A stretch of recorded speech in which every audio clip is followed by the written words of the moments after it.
அதாவது கிறிஸ்தவ ஜீவிதத்திலே இந்த மனம் திரும்புறது ரொம்ப முக்கியமாக இருக்குது.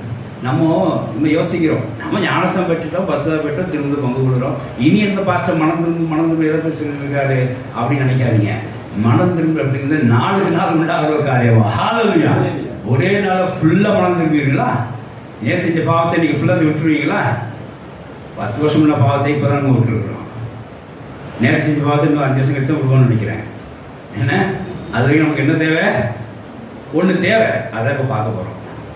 மணந்து வரைக்கும் நமக்கு ஒரு 3 காரியங்கள் தேவை. அதுக்கு ரொம்ப தெளிவுரையாக பார்க்கணும். ஒரு 3 நான் சொல்லி முடிக்கிறேன். தேவனுடைய வசனம் சோத்திரம் உண்டாதாக. அப்போ மனம் திரும்புவர்கள் நமக்கு வாழ்க்கையிலே கிறிஸ்து அவசியமாக இருக்குது.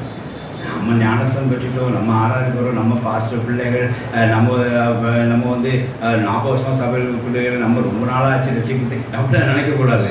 மனம் திரும்ப என்ன ஆகணும்னா, சரியாக மனம் திரும்பினா உங்களுக்கு சம்பவிக்குன்னு சொல்லி இயேசு சொல்லியிருக்கிறார். ஆனால் மனம் திரும்புவது யூ ஷுட் பி